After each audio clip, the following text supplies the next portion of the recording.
Hi friends, once again welcome to my video blog AjayTechTips. ഞാൻ അജയ്, നിങ്ങളെവർക്കും സുപരിചിതൻ. അപ്പോൾ ഞാനിന്ന് വന്നത് എന്താണെന്ന് വെച്ചാൽ സ്ത്രീ സുരക്ഷയുടെ ഭാഗമായിട്ട് ഇപ്പോൾ നമ്മൾ കുറച്ച് വീഡിയോസ് ചെയ്യുന്നുണ്ട്. സൈബർ സെക്യൂരിറ്റി വീക്ക് എന്ന് പറഞ്ഞിട്ട് നമ്മൾ ചെയ്ത. അപ്പം ഇന്നലെ സൺഡേ ആയതുകൊണ്ട് എനിക്ക് ചെയ്യാൻ പറ്റിയില്ല. വേറെ നമ്മൾ ലൈവ് വന്നിട്ടുണ്ടായിരുന്നു, അങ്ങനത്തെ കുറേ കാര്യങ്ങളുണ്ടായിരുന്നു. ആക്ച്വലി ഇത് സൺഡേ തന്നെ ഷൂട്ട് ചെയ്തതാണ്. പക്ഷേ ഈ ഒരു വീഡിയോയും കൂടെ ഇതിൻ്റെ ഭാഗമായിട്ട് ചെയ്യുന്നുണ്ട്. മൊബൈൽ ഫോൺ ഉപയോഗിക്കുന്ന സ്ത്രീകൾ ശ്രദ്ധിക്കേണ്ട 12 കാര്യങ്ങൾ. നിങ്ങൾ ശരിക്കും ഈ കാര്യങ്ങൾ ശ്രദ്ധിക്കണം. ഇത് ചെയ്ത് കഴിഞ്ഞാൽ തന്നെ നമുക്ക് മൊബൈൽ ഫോണിൽ കൂടെ ചതികൾ പറ്റുന്നത് കുറെ കുറയും. ഈ ഒരു 12 കാര്യങ്ങൾ ഇപ്പം ബൈബിളിൽ നമ്മൾ പറയുന്ന പോലെ 10 കമാൻഡ്മെന്റ്സ് എന്ന് പറയുന്ന പോലെ 10 കൽപ്പന എന്ന് പറയുന്ന പോലെ 10 കമാൻഡ്മെന്റ്സ് 10 കൽപ്പന. അതേപോലെ ഈ ഒരു 12 കാര്യങ്ങൾ നിങ്ങൾ ശ്രദ്ധിച്ചു കഴിഞ്ഞാൽ നിങ്ങളുടെ മൊബൈൽ ഫോൺ യൂസേജ് വേറെ ഒരു മിസ്യൂസിങ്ങിലേക്കോ അങ്ങനത്തെ നിങ്ങളാർക്കും നിങ്ങൾ പറ്റിക്കപ്പെടാതിരിക്കാനോ ചെയ്ത് പിന്നെ എന്തെങ്കിലും നിങ്ങളുടെ ദൗർഭാഗ്യം കൊണ്ട് പറ്റിക്കപ്പെട്ടാൽ ഞാനോ എൻ്റെ ചാനലോ ഉത്തരവാദി ആയിരിക്കില്ല. അപ്പൊ ഞാനിത് തമാശ ബേസിലല്ല പറയണത്. കാരണം എന്താ വെച്ചാൽ നമ്മുടെ ശ്രദ്ധക്കുറവുകൊണ്ട് മാത്രമാണ് ഈ മൊബൈൽ ഫോൺ എന്നുള്ള അല്ലെങ്കിൽ സ്മാർട്ട് ഫോൺ എന്നുള്ള ഡിവൈസ് നമുക്ക് വില്ലനായി മാറുന്നത്.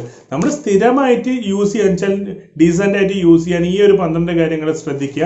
പിന്നെ വേറെ കുറച്ച് കാര്യങ്ങളുണ്ട്, അതൊക്കെ ശ്രദ്ധിച്ചു കഴിഞ്ഞാൽ നിങ്ങൾക്ക് എന്താണ് ഒരു ഇഷ്യൂ ഇല്ലാണ്ട് തന്നെ നിങ്ങൾക്ക് മൊബൈൽ യൂസ് ചെയ്യാം. അതിൽ ഫസ്റ്റ് നമ്മൾ ചെയ്യേണ്ടത് ബയോമെട്രിക് ഓതന്റിക്കേഷൻ എനേബിൾ ചെയ്യുക. എന്താണ് ബയോമെട്രിക്? നമ്മൾ കഴിഞ്ഞ വീഡിയോയിലൊക്കെ പറഞ്ഞ പോലെ ഫിംഗർ പ്രിന്റും അല്ലെങ്കിൽ കണ്ണിന്റെ ഐ സെൻസറും യൂസ് ചെയ്തിട്ട് നമ്മൾ ഫേസ് അൺലോക്ക് നമ്മൾ യൂസ് ചെയ്യാറുള്ളതാണ്.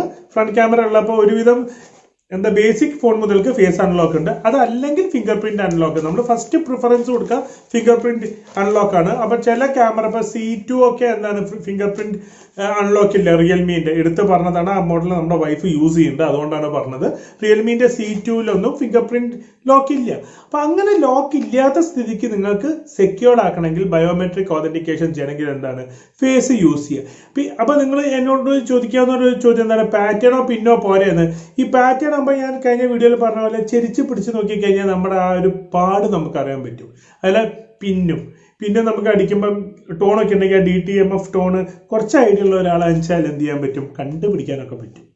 ഓക്കെ, അപ്പോൾ അതേപോലെ തന്നെ അത് ഏത് കീസിലാണ് കൂടുതലായിട്ട് എണ്ണ പറ്റിയിട്ടുള്ളതൊക്കെ നമുക്ക് നോക്കി അറിയാൻ പറ്റും. അപ്പൊ അങ്ങനത്തെ ഒരു അബദ്ധം പറ്റാതിരിക്കാൻ നമ്മൾ ഏറ്റവും ബെറ്റർ ബയോമെട്രിക് ഓതന്റിക്കേഷൻ ചെയ്യുക. അതായത് ഫേസോ അല്ലെങ്കിൽ ഫേസ് അൺലോക്കോ അല്ലെങ്കിൽ നമ്മുടെ ഫിംഗർ പ്രിന്റോ യൂസ് ചെയ്യുക. ഇത് പ്രത്യേകിച്ച് ശ്രദ്ധിക്കണം. നിങ്ങൾക്ക് കൂട്ടുകാരുണ്ടാവും, അവർ ആപ്പ് തരും, അതൊന്നും ചെയ്യരുത്. നിങ്ങൾ ആപ്പ് ഇൻസ്റ്റാൾ ചെയ്യുക. പ്ലേ സ്റ്റോറിൽ നിന്ന് മാത്രം, പ്ലേ സ്റ്റോർ സർട്ടിഫൈഡ് ആയിട്ടുള്ള ആപ്പ് മാത്രം എന്ത് ചെയ്യുക, ഇൻസ്റ്റാൾ ചെയ്തത്. രണ്ടാമത്തെ പോയിന്റാണ്. അല്ലാത്ത ആപ്പുകൾ ഉണ്ടാകും, ചിലപ്പോൾ നിങ്ങളുടെ കമ്പനി ഉണ്ടാക്കിയ ആപ്പ് അങ്ങനെയുള്ള തേർഡ് പാർട്ടി ആണെങ്കിൽ നിങ്ങൾ ശ്രദ്ധിക്കുക. കാരണം എന്താ, അൺനോൺ സോഴ്സിൽ നിന്ന് കിട്ടുന്ന ആപ്സ് അധികം ഇൻസ്റ്റാൾ ചെയ്യാതിരിക്കുക.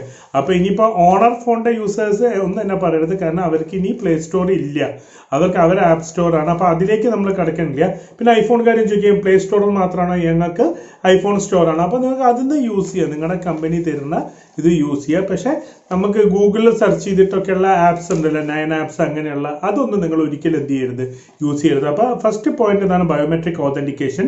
സെക്കൻഡ് പോയിന്റ് ആണ് നമ്മൾ install app only from play store. Okay, അതാണെങ്കിൽ മാത്രമേ നമുക്ക് ഗൂഗിൾ പ്ലേ പ്രൊട്ടക്റ്റ് ഒക്കെ നമുക്ക് കിട്ടുള്ളൂ. പിന്നെ മൂന്നാമത്തെ, ഈ പ്ലേ സ്റ്റോറിലുള്ള ആപ്പോ ഗെയിമോ ഇൻസ്റ്റാൾ ചെയ്യാൻ വെച്ചാൽ തന്നെ അതിന്റെ റിവ്യൂ നിങ്ങൾ വായിച്ചു നോക്കണം. അത് ഫേക്ക് ആണോ, കാരണം പുതിയത് വന്നതാണ്. ഗൂഗിൾ എല്ലാ ഭാഗം ചെക്ക് ചെയ്യണതാണ്. എന്നിട്ട് പോലും മാൽവെയർസ് അല്ല, ജോക്കർ മാൽവെയർ ഒക്കെ വന്നിട്ടുണ്ട്. അതുകൊണ്ടാണ് ഞാൻ പറഞ്ഞത് അതിന്റെ റിവ്യൂ നിങ്ങൾ വായിച്ചു നോക്കുക. അപ്പോൾ അതാണ് ഏറ്റവും ബെറ്റർ. കാരണം എന്താ വെച്ചാൽ ഇപ്പൊ നിങ്ങൾക്കറിയാം, പേടിഎം അവര് ഗൂഗിളിലെ പോളിസി വയലേറ്റ് ചെയ്യലും അവരെടുത്ത് കളഞ്ഞു, ഒന്നും എടുത്ത് എറിഞ്ഞു. പിന്നെ അവർ അത് ശരിയാക്കി കഴിഞ്ഞപ്പോഴാണ് എന്ത് ചെയ്തത്, അവർക്ക് വീണ്ടും പ്ലേ സ്റ്റോറിൽ ഇത് കൊടുത്തത്. അപ്പൊ പ്ലേ സ്റ്റോറിന്റെ ബയോമെട്രിക് ഓതന്റിക്കേഷൻ നോക്കുക. പ്ലേ സ്റ്റോർ നിങ്ങൾ ഒന്ന് മാത്രം നമ്മൾ എന്ത് ചെയ്യാൻ പാടുള്ളൂ, വീഡിയോ എടുക്കാൻ പാടുള്ളൂ. വീഡിയോ അല്ല, പ്ലേ സ്റ്റോറിൽ നിന്ന് മാത്രമേ നമ്മൾ എന്തെടുക്കാൻ പാടുള്ളൂ, ആപ്ലിക്കേഷൻസ് എടുക്കാൻ പാടുള്ളൂ. പിന്നെ മൂന്നാമത്തത് നമ്മൾ റിവ്യൂ ഓഫ് ദ ആപ്പിന്റെ റിവ്യൂ വായിക്കുക. ഈ 4ാമത്തെ പോയിന്റ് ആണ്, അത് വളരെ ക്രൂഷ്യൽ പോയിന്റ് ആണ്. അതായത് don't connect your phone to unknown wifi. എന്ത് ഫ്രീ കിട്ടിയാലും നമ്മൾ മലയാളികൾ എടുക്കും. മലയാളിയല്ല, ഇന്ത്യക്കാർ, മനുഷ്യന്മാരുടെ സ്വഭാവമാണ്. നമുക്ക് ഫ്രീ ആയിട്ട് എന്ത് കിട്ടിയോ അവരെടുക്കും. അപ്പം നിങ്ങളുടെ ഫോൺ എനിക്ക് സ്പൈ ചെയ്യണമെങ്കിൽ ഞാൻ എൻ്റെ ഒരു ഫോൺ ഹോട്ട്സ്പോട്ട് അതല്ലെങ്കിൽ ഒരു വൈഫൈ മോഡോ വെച്ച് കഴിഞ്ഞാൽ നിങ്ങൾ ഫ്രീ ആയിട്ട് ആ നെറ്റ്വർക്കിലേക്ക് കയറും. എൻ്റെ ആ ഡിവൈസ് ആയിരിക്കും നിങ്ങൾക്ക് IP പ്രൊവൈഡ് ചെയ്യുക. അതിൽ നിങ്ങളുടെ MAC ID രജിസ്റ്റർ ചെയ്യും. എനിക്ക് വേണമെങ്കിൽ നിങ്ങളെ എന്ത് ചെയ്യാൻ പറ്റും, നെറ്റ്വർക്ക് ത്രൂ എനിക്ക് ആക്സസ് ചെയ്യാൻ പറ്റും. നിങ്ങളുടെ ഡിവൈസിൻ്റെ ഫോട്ടോസ് വീഡിയോസ് എടുക്കാൻ പറ്റും.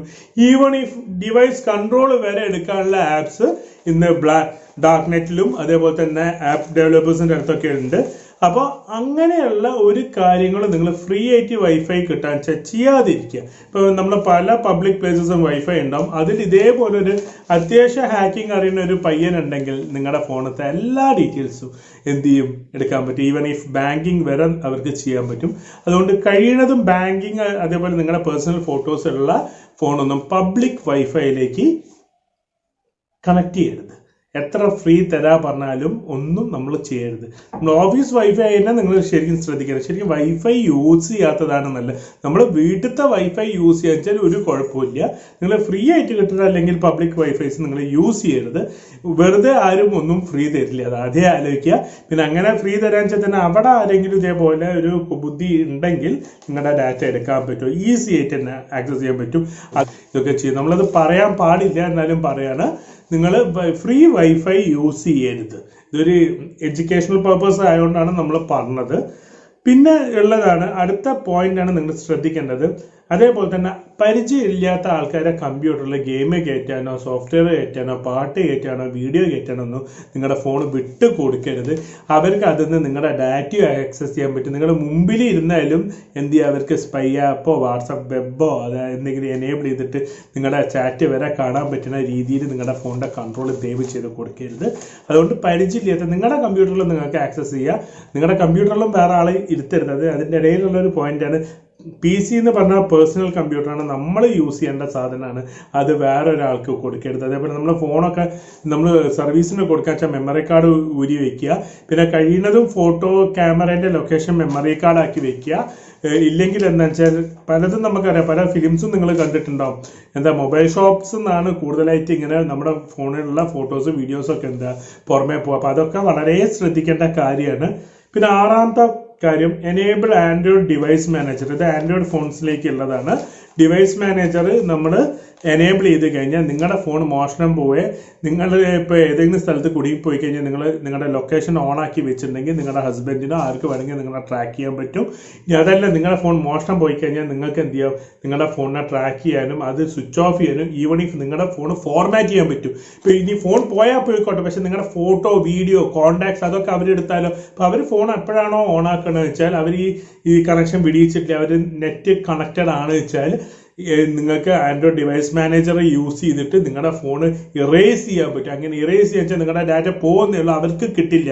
അതാണല്ലോ നമുക്ക് ഏറ്റവും വലുത്. നമുക്ക് ഏറ്റവും വലുതെന്ന് പറഞ്ഞാൽ ഡാറ്റയാണ്, അല്ലേ? അപ്പോൾ ആ ഡാറ്റ അങ്ങനെയുള്ള കള്ളന്മാർക്കോ അങ്ങനത്തെ കുബുദ്ധികളുടെയോ എത്താതിരിക്കാൻ നിങ്ങളത് എത്രയും പെട്ടെന്ന് അത് ചെയ്യുക. ആൻഡ്രോയിഡ് ഡിവൈസ് മാനേജർ ഇൻസ്റ്റാൾ ചെയ്യുക.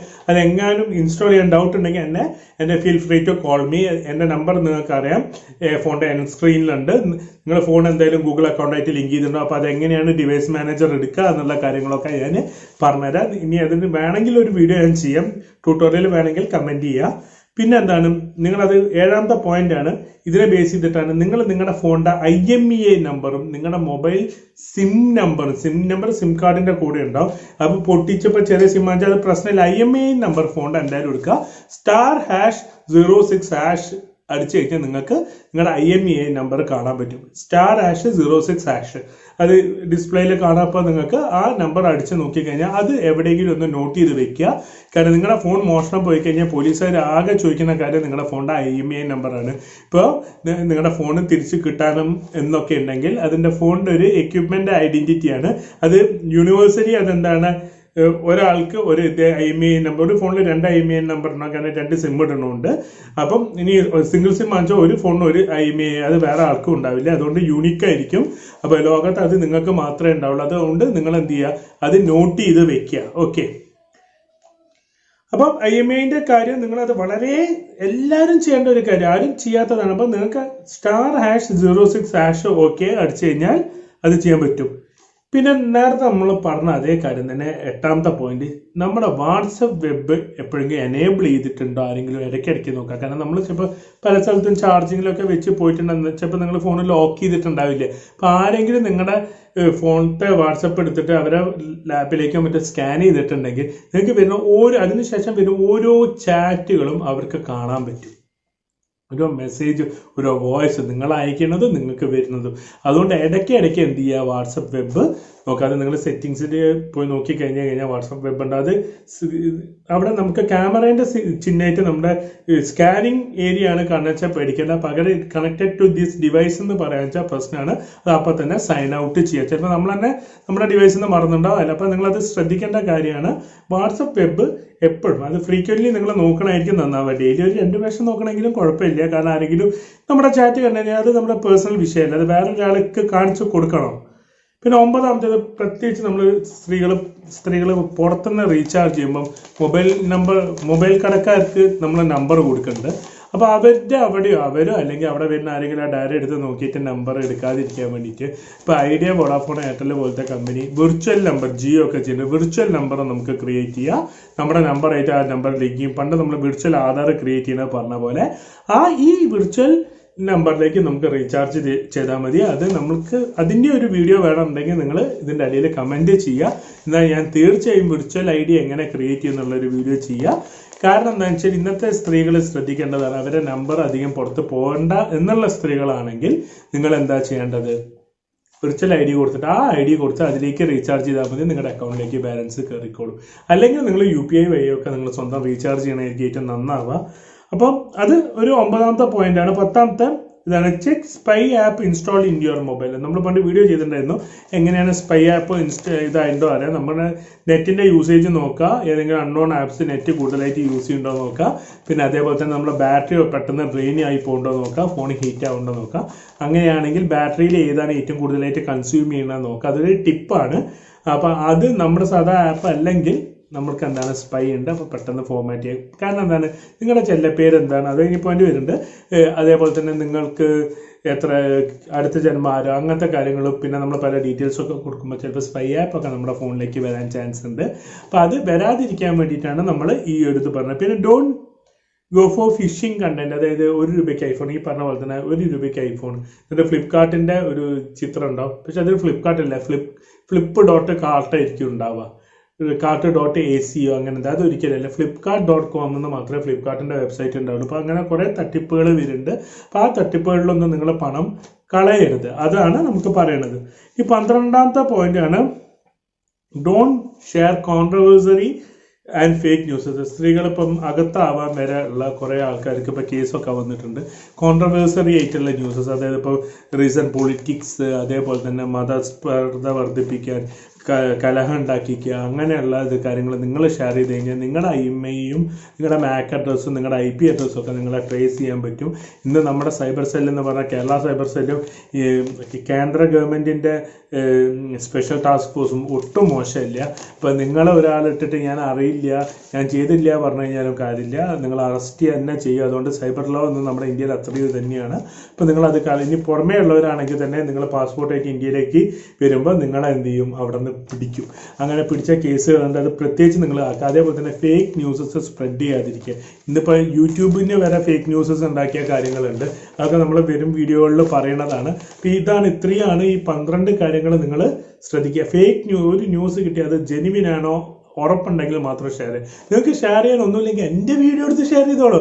അപ്പോൾ അത് ഞാൻ വെറുതെ പറഞ്ഞതാണ്. എന്നാലും നിങ്ങൾ ഷെയർ ചെയ്യുക, ലൈക്ക് ചെയ്യുക, കമൻറ്റ് ചെയ്യുക, ഷെയർ ചെയ്യുക, സബ്സ്ക്രൈബ് ചെയ്യുക. സബ്സ്ക്രൈബ് ചെയ്യുക. എത്രയും പറഞ്ഞുകൊണ്ട് എൻ്റെ വീഡിയോ അവസാനിപ്പിക്കുന്നു. Good bye.